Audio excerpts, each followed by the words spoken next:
Hey y'all, I'm back to debunk another wacky creationism video. Come on.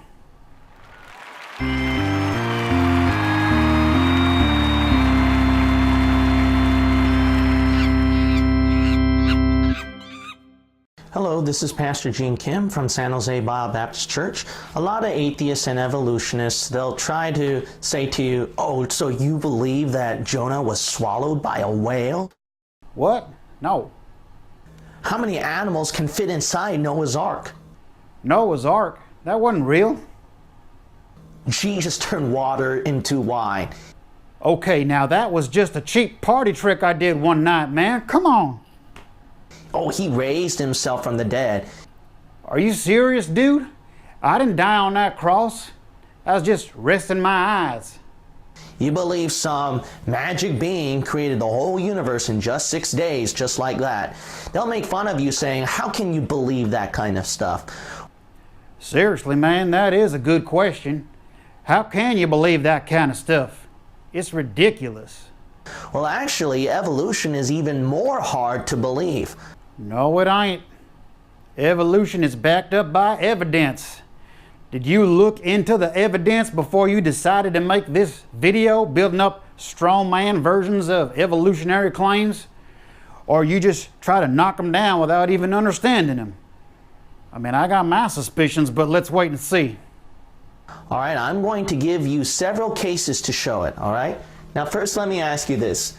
Is this myth or science? Frog plus kiss plus something turned it into man. Do you think that's myth or science? Well, with terms as precisely defined as something, it's difficult to say. But one way to test whether this hypothesis is a viable scientific description of reality or not is to try everything you can think of in place of something in your formula there. Get a bunch of frogs and start kissing them, then apply something to them and see if they ever turn into a human being. Sunscreen lotion, motor oil, cobra venom, wombat jizz, shoe polish, everything you can think of. In all the times humans have been doing f***ed up shit to frogs, never has one of them turned into a person. Also, there ain't no mechanism whereby sucking air in through your pooched out lips while pressing them up against the epidermis of a small amphibian and then exposing it to something could turn it into a 1.5 meter long, upright, bipedal hominid mammal in the blink of an eye. Well, except maybe genetic engineering, but that would sort of prove you wrong too, so I doubt that's what you meant by something. Anyway, I think we can pretty confidently say that your example there is probably just a myth. Well, that's correct, actually. It's because you know that myth story, right? The princess kissed the frog, and then, what, it equaled a man. No, man.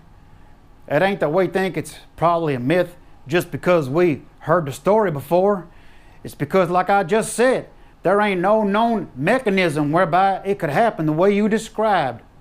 Not only that, we ain't never seen it happen, and we don't got a single shred of evidence that it's ever happened.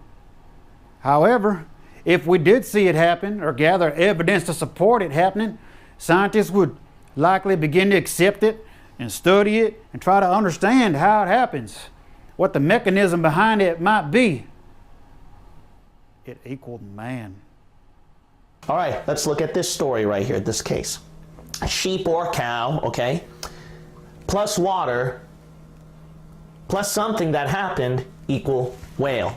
Now, do you think that's myth or do you think that's science? Well, let's see here. Wow, I thought it was just a myth, but apparently not. Holy shit. Judah, come up here. You gotta see this. You won't believe your eyes. Yeah, they seriously believe it. Evolution actually seriously teaches that, all right? No, it don't. Here's a quote. Transitional forms have been scarce, but a few suggestive fossils were recently discovered in India of a four-legged mammal whose skull and teeth resemble whales. And during the 1980s, serum protein tests were made on whales' blood to compare it with the biochemistry of other living animal groups. The results linked them not to bears or carnivores, but to hoofed animals. Forerunners of whales were closely related to the ancestors of cattle, deer, and sheep. All right now, I know I'm sticking my neck out here, but I have serious doubts as to whether or not you even understand what you just read there. I just can't believe that you'd be on here misrepresenting it so poorly if you had truly understood it. But let's take it one bit at a time. A few suggestive fossils were recently discovered in India of a four-legged mammal whose skull and teeth resemble whales. So, a few fossils were discovered of a four-legged mammal whose skull and teeth resemble those of whales. Well, that is pretty interesting, ain't it? Now, keep in mind that this quote is taken from a book that was published almost 30 years ago. Man, I ain't saying it's wrong, because it ain't. But the evidence for the evolution of whales from four-legged land creatures has grown tremendously over the past 30 years. But let's get back to what you was reading about. And during the 1980s, serum protein tests were made on whales' blood to compare it with the biochemistry of other living animal groups.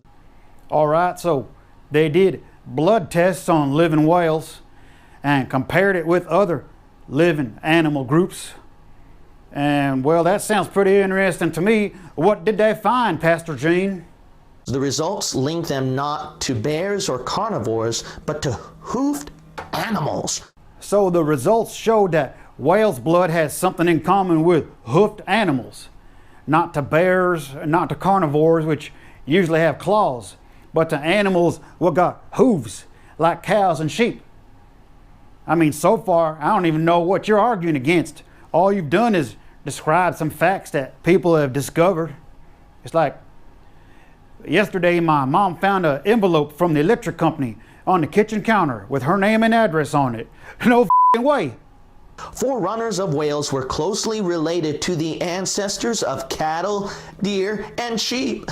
Such a conclusion fits with the general behavior of the great baleen whales, who move in pods or herds and strain the sea for plankton. They are, like antelopes or cattle, social grazers. Can you believe that? Well, you know what? I kind of agree with you there.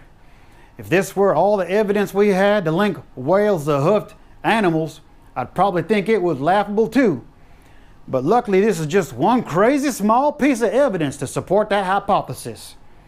I mean, in reality, all they're saying here is that the eating behavior of baleen whales specifically kind of resembles the grazing behavior of cows and sheep, which is pretty accurate. They all spend a lot of time meandering about, slowly ingesting large quantities of food. Now, of course, this in itself is not evidence for common ancestry, which is probably why you're trying to use it as such. It's called a straw man fallacy. Please look it up. Now, we'll get into some more of the evidence linking whales to land animals a bit further on. So for now, let's just move on with the rest of your video. All right, now let's look at the next story here, all right? The next case. Animal plus nose pulling plus something happened equals elephant. Myth or science? Is this science? Nope. And I'll tell you why. See, one of the things about the theory of evolution that makes it so powerful is that it not only posits that animals change over time, it says that acquired characteristics don't get passed on from parent to offspring. For example, if an animal acquires a long neck by having it stretched out during its lifetime, that characteristic does not get passed on to its offspring. In order for the offspring to obtain the same characteristic, it has to have its neck all stretched out too. And the same thing applies here. Stretching an elephant's trunk will have no impact on the length of its baby's trunks. Yeah, so it's myth. So you know Rudyard Kipling's story, right? About the crocodile who pulled on the nose of the elephant. That's how that animal supposedly became the elephant. Okay, so here's the next case right here. Animal plus neck stretching plus something that happened equal giraffe. Is that myth or science? Oh, well, that's an easy one. We just talked about it. It's a myth. You might say, well, yeah, myth, similar with this one. No, it's actually science. Evolution actually teaches that. Yeah, they seriously teach it. Oh my God, man. Oh my God.